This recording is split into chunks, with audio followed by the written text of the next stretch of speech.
nome é Manuel Morgado, eu tenho 65 anos, nasci no Sul, nasci em Farroupilha, na época era uma cidadezinha bem pequena, mas eu mudei logo para Porto Alegre, fiquei até os 11 anos em Porto Alegre, meu pai foi transferido do trabalho que ele tinha para São Paulo, morei em São Paulo até os 33 anos e depois é quando começa a grande virada aí na minha vida que eu vou contar para vocês. Eu fico sempre curioso quando que essa sede de viajar, de conhecer, de mudar de lugar apareceu e por que ela apareceu na minha vida. Mas é uma coisa que existe em mim desde muito cedo. Meu pai era caixeiro viajante no Rio Grande do Sul, ele tinha um Jeep, ia para o interior do Rio Grande do Sul e voltava sempre contando um monte de histórias. E é uma coisa que eu fico pensando que talvez tenha nascido daí um pouco essa vontade de conhecer, de se aventurar. Não sei se é isso, pode ser outra coisa também. Eu vim para São Paulo, fiz o colegial, o ginásio na época, colegial, e daí entrei na Escola Paulista de Medicina. Eu sempre quis ser médico, eu nunca tive dúvida, eu nunca tive aquelas coisas do rapaz de 16, 17 anos que fica entre dois cursos. Desde muito pequeno eu sabia que eu queria ser médico. Eu tinha dois primos que eu brincava bastante e a gente brincava de guerra. Ele era o mais velho, era o capitão, eu era o major, mas o major médico. Sempre tinha essa história de medicina na minha vida. E então quando eu fui prestar vestibular, não teve nenhuma dúvida do que eu queria fazer. Eu no primeiro ano, junto com o terceiro ano colegial, eu não fiz um colegial muito bom, não estudei muito, tinha muitas outras coisas na minha cabeça em termos de interesses.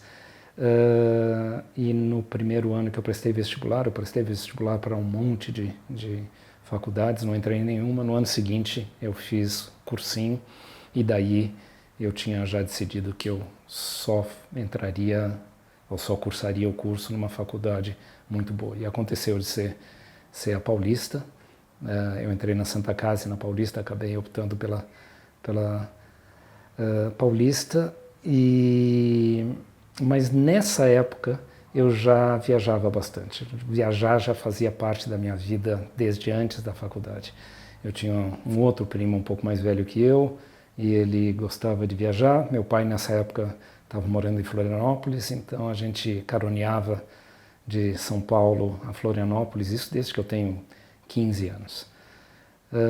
Quando eu entrei na faculdade eu continuei viajando, daí comecei a me aventurar para lugares um pouquinho mais distantes.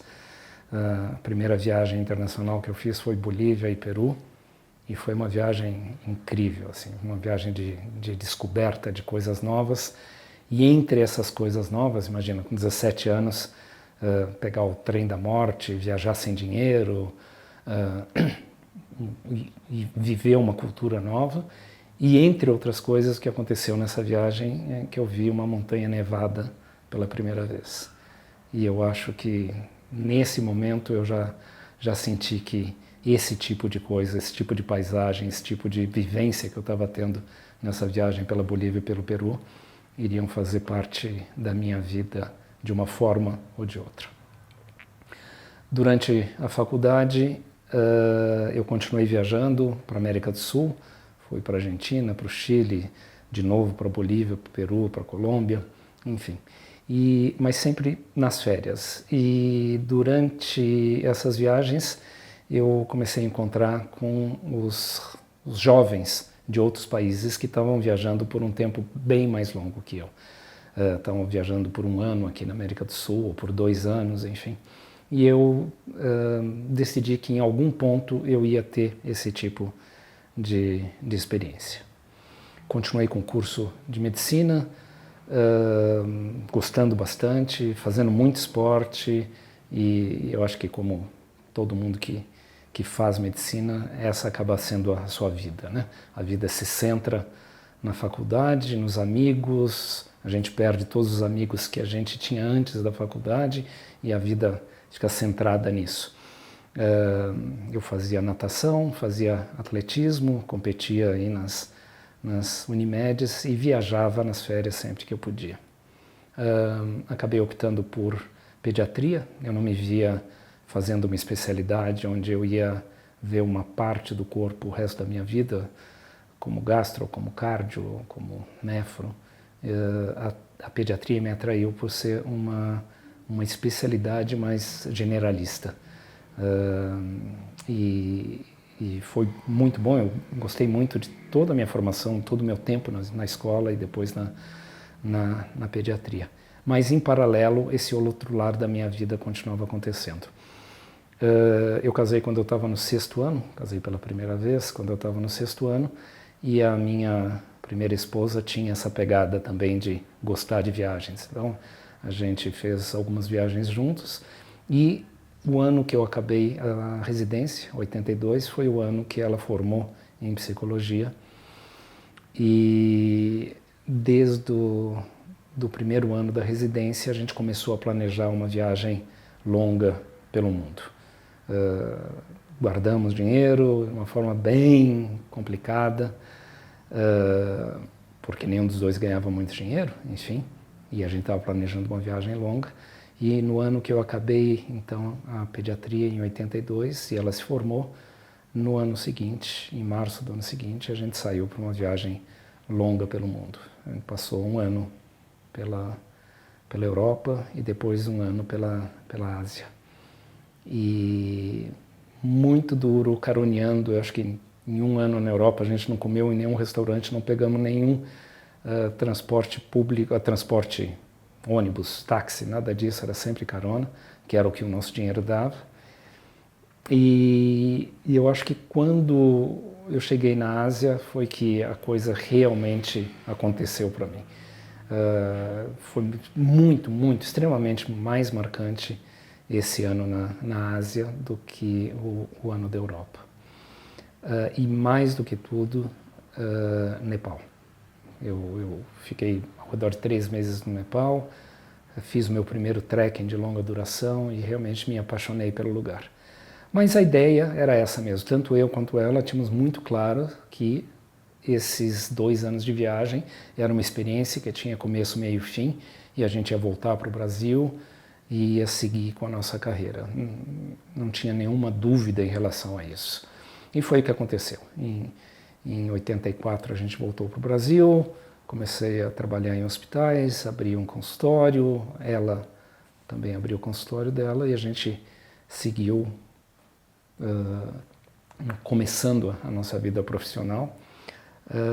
Só que gradualmente nesses próximos 5 anos eu fui percebendo que, apesar de gostar de medicina, eu sempre gostei, continuo gostando, não era o estilo de vida que eu queria levar. Isso foi ficando cada vez mais claro. Mas ela não, ela tinha ficado satisfeita com a viagem que a gente tinha feito e ela queria seguir a carreira dela, ela estava bem envolvida com a parte profissional dela. E em 88 a gente acaba se separando e no dia que a gente se separou eu percebi que era assim, era a última coisa que me segurava aqui. Eu tinha vontade de voltar a viajar e mais do que isso eu tinha vontade de buscar um estilo de vida que combinasse com aquilo que eu queria. E trabalhar 80 horas por semana em hospital decididamente não era o que eu queria. Eu voltei a guardar dinheiro mais uma vez por um ano e em março de 89 eu saí do Brasil. E essa saída do Brasil foi mais do que deixar de ser médico. Eu estava incomodado com algumas coisas com o país, com a falta de cidadania que a gente tinha e de uma certa maneira continua tendo hoje em dia. E eu queria buscar alguma coisa que realmente me preenchesse. Eu não sabia o que era, então eu saí daqui. Ainda tentei alguma coisa relacionada com medicina, eu fui para Paris, Em Paris eu fui buscar a Médecins Sans Frontières, né, os Médicos Sem Fronteiras, que eu achei que talvez pudesse ser uma coisa que eu ainda me manteria como médico, mas tendo outras vivências que eu estava buscando e outro estilo de vida também. Eu tinha trabalhado 5 anos na Zona Leste em pronto-socorro, eu falava inglês, então em Paris eles acharam que eu podia ser um bom candidato para trabalhar com eles. E eu fiquei de voltar uns meses depois, eu queria viajar um pouco, eu queria descansar, tinha trabalhado muito forte. E enfim, ficou mais ou menos combinado de que em alguns meses eu voltaria e daí teria essa experiência. Só que isso nunca aconteceu. De Paris eu voei para o Nepal, e esse ano que se segue foi talvez o ano mais decisivo na minha vida. Eu estava sozinho, viajando sozinho pela primeira vez, eu sempre viajava com alguém antes, eu tinha dinheiro suficiente para me manter de uma maneira bem simples por talvez 2 anos, e eu estava aberto para o que a vida podia me mostrar. E eu explorei ao máximo essa liberdade que eu estava vivendo. Eu fiz um longo trekking no Nepal, de cara, quando eu cheguei. Daí eu acabei comprando uma bicicleta, uma mountain bike, que eu nem sabia da existência dela, em 89 não existia mountain bike aqui no Brasil. Fiz uma longa viagem de mountain bike pelo Himalaia indiano, conheci algumas pessoas que ainda são os meus melhores amigos hoje em dia nessa viagem. Entrei em contato com yoga, entrei em contato pela primeira vez com o budismo, fiquei 1 mês no monastério em Dharamsala, onde mora o Dalai Lama. E daí segui viagem, fui para a Índia, fui para a Malásia, fui para a Tailândia e acabei na Austrália. O dinheiro tinha acabado e entre os travelers, né, entre os jovens aí que estavam viajando pelo mundo, a Austrália era um desses lugares que era fácil de arranjar emprego e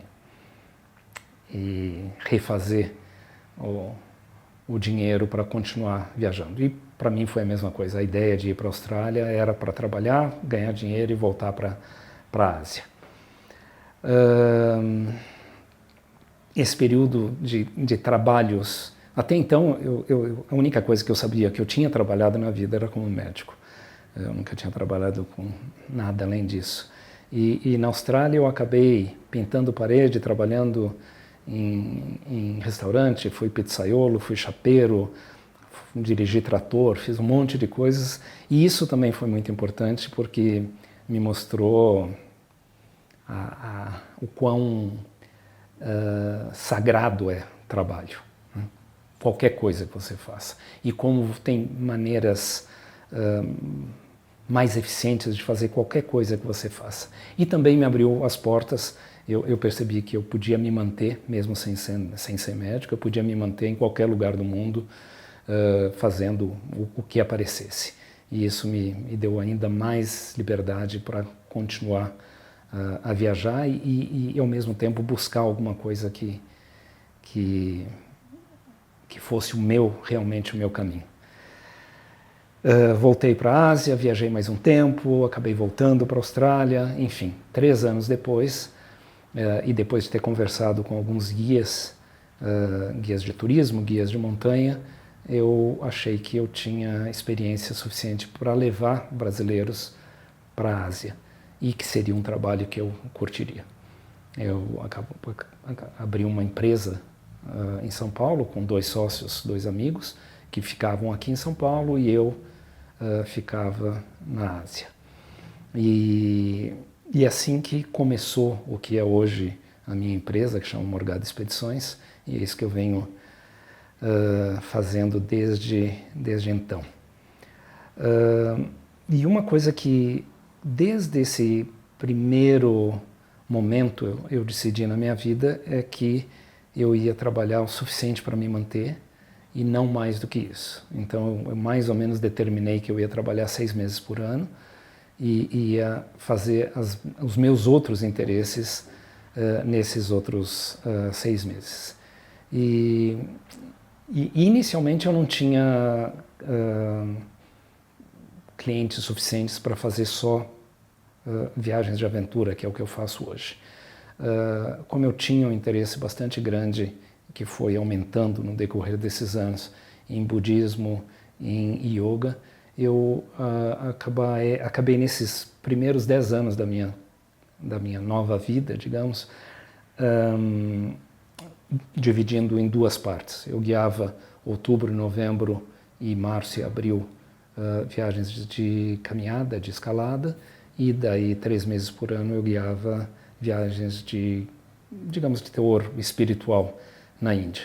Então comecei a guiar vários grupos de yoga, professores de yoga que viajavam, levavam seus alunos para a Índia, e eu guiava esses grupos por lá, peregrinações budistas, e isso era um complemento interessante. Então, por esses primeiros 10 anos, foi mais ou menos assim que a minha vida era dividida. Alguns meses trabalhando com grupos em turismo de aventura e alguns meses trabalhando com yoga ou com budismo na Índia. E daí os outros 6 meses fazendo as coisas que eu também queria fazer. Escalando mais, fazendo mais trekkings pessoais. E eu sempre fui... Eu acho que eu divido as pessoas em 2 grandes grupos. Tem os especialistas, que são essas pessoas que têm um interesse e fazem isso muito bem feito e fazem a vida inteira.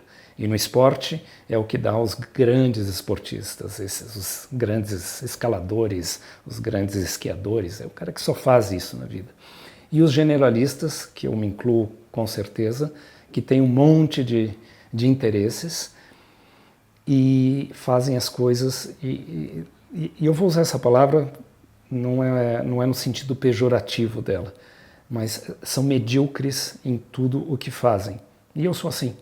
Eu fiz muita coisa, eu fiz caiaque de corredeira, eu fiz caiaque oceânico, eu escalei rocha, escalei gelo, eu fiz trekking, eu pulei de paraquedas, eu fiz 500 coisas. E eu nunca, até por ter muitos interesses, eu nunca fui muito fundo em nenhuma delas. Mas eu acabei fazendo muitas dessas atividades durante muito tempo. O budismo que começou naquele primeiro curso que eu fiz na Índia acabou sendo de importância fundamental na minha vida.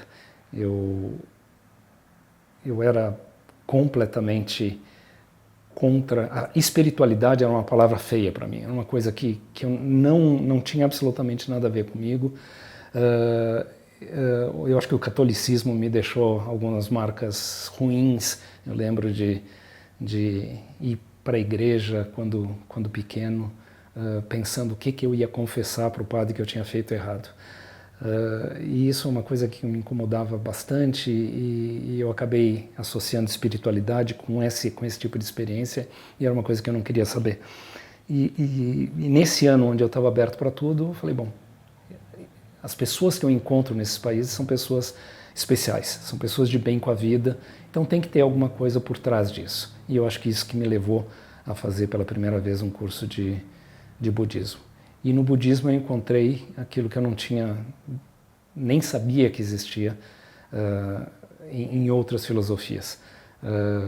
E a partir desse curso eu comecei a ler mais, comecei a estudar, fazer outros cursos.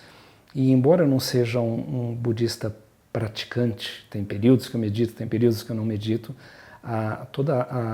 esses ensinamentos do budismo foram extremamente importantes na minha vida e acabaram influenciando de maneira bem forte no que eu sou hoje em dia.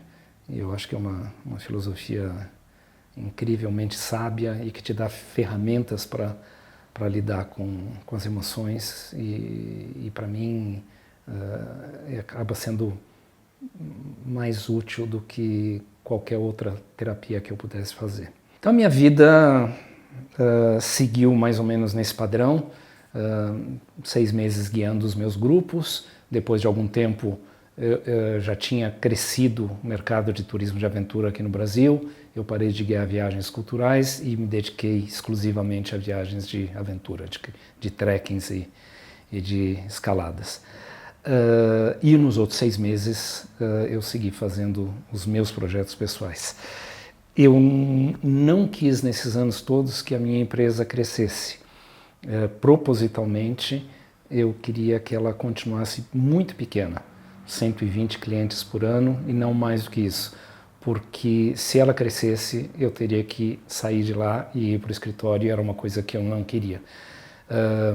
Eu cheguei até ser fundador e depois sócio de uma empresa que hoje é uma empresa razoavelmente grande, e quando eu percebi que ela estava crescendo, eu vendi a minha parte e voltei para a estrutura que eu gostava, que era uma coisa menor, exatamente para eu não precisar parar aquilo que eu amava, que era guiar, que era estar lá do outro lado do mundo e não atrás de um escritório aqui.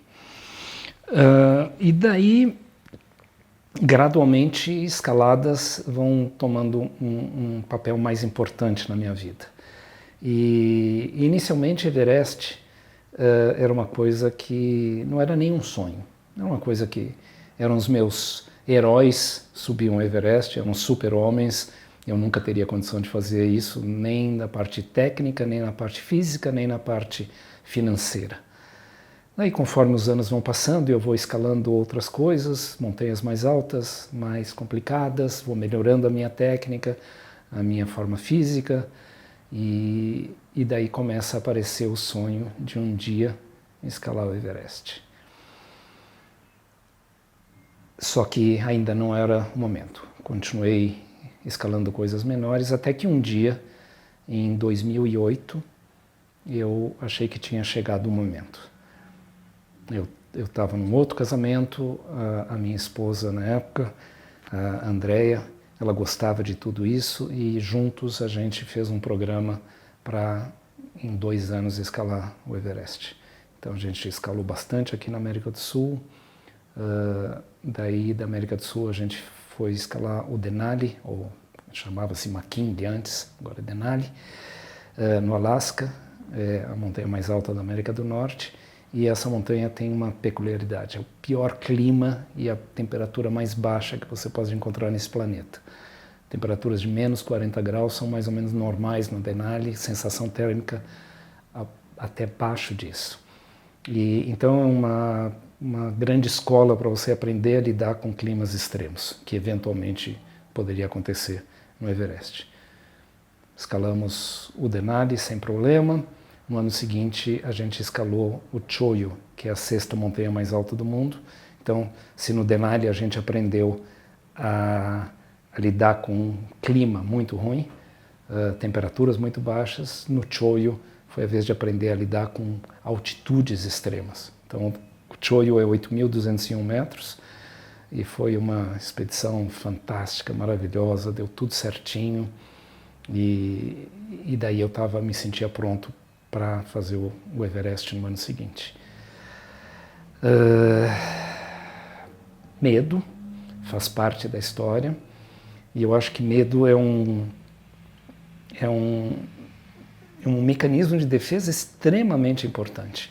O medo faz com que você não faça bobagem. O medo faz com que você pare e saiba a hora de parar. Ele não pode te paralisar, porque senão ele fica contraproducente. E quando eu fui para o Everest, eu fui sabendo dos riscos. Mas era um sonho que eu tinha, eu queria fazer, eu tinha certeza que eu estava muito bem preparado, emocionalmente, fisicamente, tecnicamente. Mas eu lembro de caminhar em direção, são 10 dias de caminhada até o campo base. Nessa altura eu já tinha levado 47 grupos até o campo base. Então era uma região que eu conhecia muito bem, muito, muito bem. A gente, nos trekkings ao campo base, a gente assiste o pôr do sol na frente dele, num lugar que chama Kalapatar, a 5.600 metros de altitude. É um pôr do sol de chorar, de tanta beleza, é muito bonito. E eu sempre que subia o Kalapatar, eu ficava olhando para onde é o campo 4, a 8.000 metros, o último campo do Everest, e pensando o que as pessoas estariam sentindo nessa noite, quando elas estão a poucas horas de começar a escalada, que é o sonho da vida deles, mas por outro lado um momento de onde você enfrenta um perigo real, né?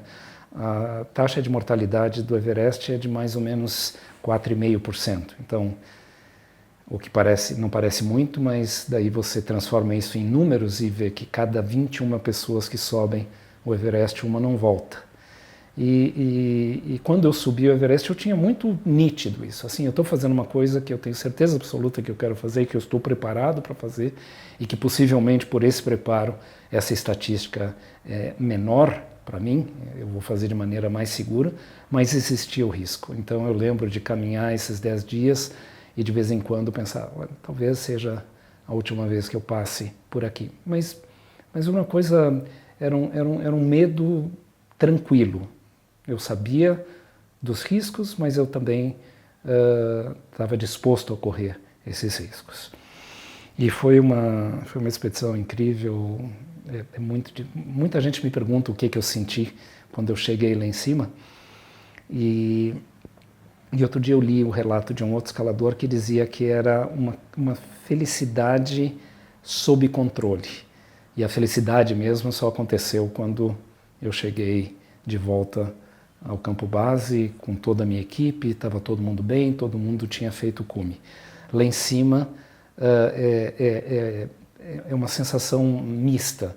Lógico que tinha felicidade, olhar depois de 20 anos que eu fazia esse trekking e eu olhava o Everest de baixo, finalmente eu estava olhando toda essa região por onde eu tinha caminhado tanto, lá de cima. Então é uma sensação muito especial, mas com esse misto de saber que eu tinha que descer, eu tinha que ir para a segurança. E daí quando eu cheguei no campo base, realmente, junto com toda a equipe, todo mundo bem, aí sim que veio uma felicidade difícil até de contar. E agora o que acontece com pessoas como eu acho, é que a gente realiza um sonho e já está começando a pensar no próximo. Isso não é insatisfação, é só que eu sinto que eu preciso ter um projeto, um sonho importante à frente. Isso que me faz seguir e me faz ficar entusiasmado com a vida. E o plano pós-Everest seria atravessar a Antártica de esqui, que é uma coisa extremamente dura, muito mais difícil do que subir o Everest. São 2 meses levando um trenó de 130 quilos, com tudo que você precisa para esses 2 meses. Só que, infelizmente, é um projeto muito caro e acabou não acontecendo. De todas as coisas que eu me propus a fazer, foi a única que eu não consegui. É um projeto de $300 mil e que acabou não acontecendo. Mas o que aconteceu foi que eu subi a montanha mais alta da Antártica, eu não fiz a travessia, fiz uma coisa bem menor do que eu planejava, e ao subir essa montanha, o Vinson, eu acabei completando o que se chama do projeto dos 7 cumes, que é subir a montanha mais alta de cada continente. Então eu fui o segundo brasileiro a fazer isso e também foi uma sensação de realização bastante grande, embora esse objetivo não tenha sido alguma coisa que eu tenha planejado, foi acontecendo na minha vida. Gradualmente eu fui subindo uma montanha e outra, sem nunca pensar nos 7 cumes, mas que acaba acontecendo. E de lá para cá eu mantenho mais ou menos isso de fazer projetos que me estimulem a planejar, a treinar e daí executar. 5 anos atrás, minha vida tomou um outro rumo. Até então, desde que eu saí do Brasil, eu nunca tive nenhuma base, eu nunca tive nenhuma casa. Eu rodei o tempo inteiro. Eu ia de um país para o outro. Eu acho que depois daquela viagem grande, eu mais ou menos perdi o interesse em conhecer lugares. O meu interesse agora era fazer coisas em lugares diferentes. Então eu vou para algum lugar para escalar em rocha, ou vou para outro lugar para fazer uma viagem de caiaque ou alguma coisa assim.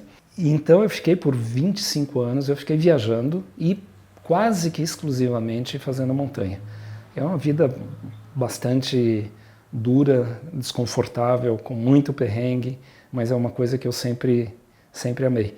E 5 anos atrás eu resolvi fazer um outro sonho. Era uma coisa que estava guardada como um desejo longínquo, que era velejar. Eu nunca tinha velejado, eu tinha tido uma experiência pequena anos antes, mas era uma coisa que eu admirava a beleza de um veleiro, admirava a ideia de você ser totalmente fora do grid, você está impulsionado pelo vento e viajar dessa forma. Eu sempre gostei de viagens onde não tinha nada motorizado. Então eu viajei bastante caminhando, eu viajei bastante de bicicleta.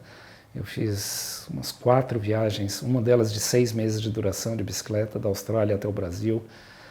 Fiz algumas viagens no Himalaia também de bicicleta. E veleiro tinha essa mesma pegada. E era uma coisa totalmente diferente para mim. E o que eu sentia é que a montanha já era dentro da minha zona de conforto. É um lugar que eu me sentia seguro. Eu sabia da minha experiência, eu sabia da minha capacidade, e mar era o oposto disso. Eu nunca convivi com mar, então a ideia de comprar um veleiro e aprender a velejar e estar no mar era estar completamente fora da zona de controle, zona de conforto. Eu fui para o Caribe, comprei um veleiro em Martinique, fiz um curso de vela com um instrutor, veio até o barco, ficou 20 dias comigo, e a partir daí eu comecei a velejar. E eu podia relacionar o que eu estava sentindo com minhas primeiras experiências de montanha, onde eu sabia que eu não sabia muita coisa. Eu sempre fiz as coisas de maneira muito planejada, então com o veleiro foi novamente isso. Eu estudei bastante e aprendi bastante nesses anos. Acabei fazendo 2 travessias do Atlântico. Eu fui de Nova York a Portugal e depois fiquei alguns meses no Mediterrâneo e voltei de Portugal, de Malta até o Caribe.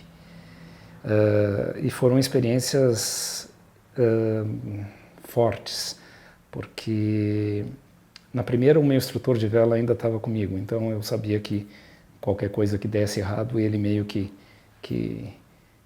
tomaria as decisões corretas. A segunda viagem, eu era a única pessoa experiente no barco, então todas as decisões seriam tomadas por mim e teriam consequências. Mas aí eu de novo, já estava me sentindo um pouco mais experiente e confiante, e no fim deu tudo certo. E esse ano, agora com a pandemia, eu tentei fazer um outro projeto que infelizmente não deu para completar, que era um projeto que seria mais duro até do que qualquer outro dos anteriores. Era uma coisa que se chama Great Himalayan Trail, que é um trekking de 1.800 quilômetros pela fronteira do Nepal com o Tibete, passando por grandes altitudes, com duração mais ou menos de 4 meses e meio, com um ganho de altimetria de 100 mil metros. Quer dizer, uma coisa extremamente dura, e eu fiz metade desse projeto e acabei parando porque o Nepal fechou por conta da pandemia. A Ásia, para mim, é um lugar extremamente especial, e é especial por conta das pessoas. Eu comentei anteriormente que eu fui fazer um curso de budismo porque me chamava a atenção como as pessoas eram. Apesar de muito pobres, de viverem vidas difíceis, eu senti uma coisa dentro delas que me dizia que tinha alguma coisa que as ajudava a viver e a pensar e a sorrir e se relacionar com os outros dessa forma. E depois de alguns anos viajando por esses lugares, não só a Ásia, mas outros também, me veio um pouquinho, assim, percebendo o quanto eu tinha ganho com esses países, quanto quantas experiências incríveis eu tinha tido, quantas pessoas incríveis eu tinha conhecido, me veio uma vontade de devolver um pouquinho, em escala muito pequena, aquilo que eu tinha ganho. E talvez o gatilho disso foi ler um livro que chama Três Xícaras de Chá, que conta exatamente a história de um escalador americano que vai escalar o K2, se perde na volta, é acolhido por um vilarejo, onde ele fica um mês e depois ele quer agradecer e começa a construir escolas em países muçulmanos, Paquistão e Afeganistão, e principalmente escolas para meninas, que a teoria é que se você educa a menina, ela volta para o vilarejo e multiplica o que ela aprendeu, enquanto que o homem vai para a cidade grande. Então, seria mais efetivo isso. Mas, enfim, lendo o livro, me deu vontade de também devolver um pouco desse tudo que eu tinha ganho. Então, eu comecei a organizar. Na realidade, o mérito todo desses projetos que eu acabei fazendo são dos nossos clientes. Então, a fórmula que eu acabei fazendo para esses projetos, pequenos projetos, era de ir a algum vilarejo onde eu conhecia alguém em quem eu confiasse que ia usar o dinheiro que eu arrecadaria para fazer aquilo que era necessário, escutar do vilarejo o que eles queriam, e isso eu acho extremamente importante, porque um dos erros de ONGs é ir de cima para baixo, é achar que o lugar precisa de alguma coisa. O vilarejo tem que te dizer o que eles têm carência.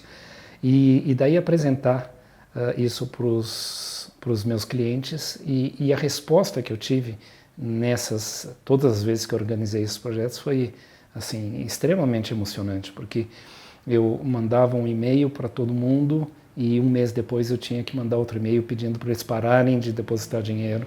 E eram coisas pequenas, coisas de 3, 4 mil dólares, mas com um impacto bastante importante nos vilarejos.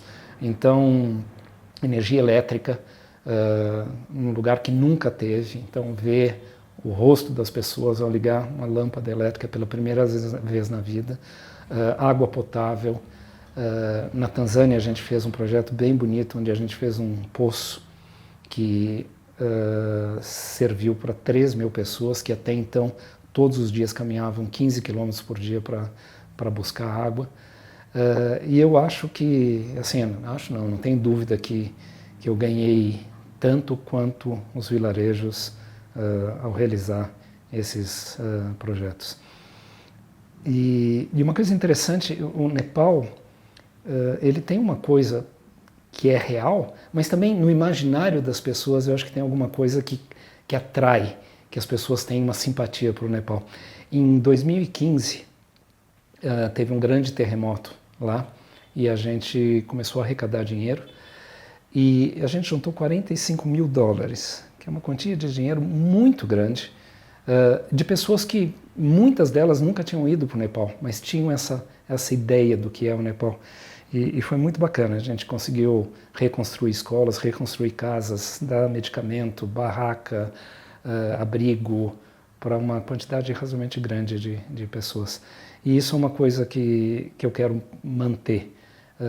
Eu acho que agora é uma época diferente do mundo, a gente não está fazendo, mas assim que a pandemia voltar, quem sabe a situação aqui no Brasil melhora também, que está bastante ruim, a gente retomar isso daí.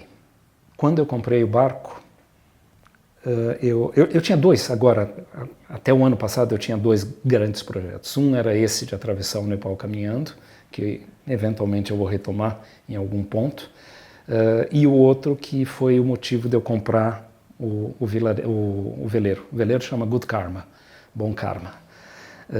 E eu venho equipando esse veleiro desde que eu comprei, nesses últimos 5 anos, e venho melhorando também a minha compreensão do que é um barco. E isso é uma coisa complicada para mim, porque eu nunca fui muito bom de consertar coisas e barcos quebram, e essa parte é uma parte que me preocupa um pouquinho. Mas enfim, desde que eu comprei o veleiro, eu comprei para fazer uma viagem pelo Pacífico. Eu sempre imaginei conhecer Fiji, Vanuatu, Ilhas Cook, esses lugares, Polinésia Francesa, a bordo de um veleiro. Então nunca fui para lá, viajei para 90 países e meio que deixei essa parte do mundo guardada para fazer com o veleiro. E é isso que vai acontecer o ano que vem. 1º de abril do ano que vem eu vou sair do Panamá, atravessar o canal do Panamá, e daí são 10 dias de vela até Galápagos, e daí mais 25 dias de vela até a Polinésia Francesa, a primeira das ilhas da Polinésia Francesa. E daí essa viagem, que deve demorar um ano, termina na Austrália. E é uma coisa que eu estou, finalmente, depois de 5 anos, eu estou me sentindo pronto para fazer. A decisão de ir embora, de deixar de ser médico, de virar, ela não foi muito difícil. Foi um pouco difícil, lógico, né? Tem um investimento de 8 anos de estudo, na época pediatria eram 2 anos de residência. A ideia de ser médico que vinha desde que eu era pequeno, mas por outro lado eu tinha certeza, naquele ponto, em 88, quando eu decidi que eu ia embora, eu tinha certeza que eu tinha que buscar uma coisa que realmente me deixasse feliz. E ser médico não estava me deixando feliz. Tem sido extremamente útil na minha vida. Eu levo pessoas para lugares bem remotos. Eu ainda lembro alguma coisa de medicina. Eu acabei aprendendo muito de medicina de altitude, que é uma coisa que a gente lida constantemente. Então é muito útil para mim ser médico. Mas eu sabia naquele momento que eu tinha que buscar uma outra coisa. Talvez o que tenha sido um pouco mais difícil a mudança, porque era uma mudança para uma coisa que eu não sabia o que era.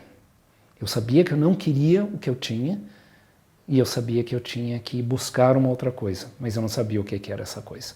Então, esse período de você se jogar sem ter chão é uma coisa mais complicada. Volta e meia eu recebo e-mails de alguns médicos perguntando exatamente isso. Como é que eu faço para fazer o que você fez, mas como é que eu faço isso com segurança econômica?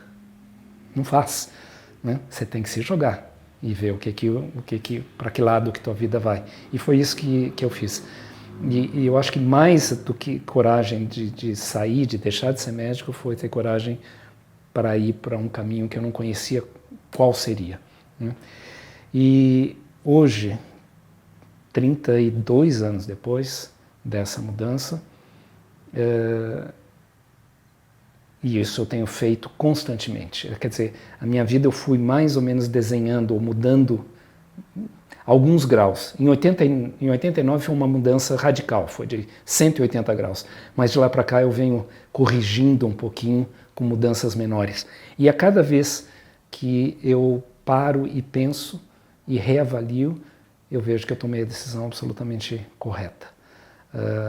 Eu me considero muito bem sucedido, não com grana, porque eu acho que não é essa a definição de bem sucedido, mas eu amo o meu trabalho, eu amo o meu estilo de vida, e em nenhum momento eu olhei para trás e achei que eu tinha tomado a decisão errada. Muito pelo contrário. E se eu tenho alguma coisa para falar para vocês, é exatamente isso. Se você sente que a tua vida não está exatamente como você queria, tenha coragem de fazer os ajustes para que ela seja. Está dentro de nós a capacidade de buscar uma maneira de viver que seja plena. Eu acho que eu consegui isso.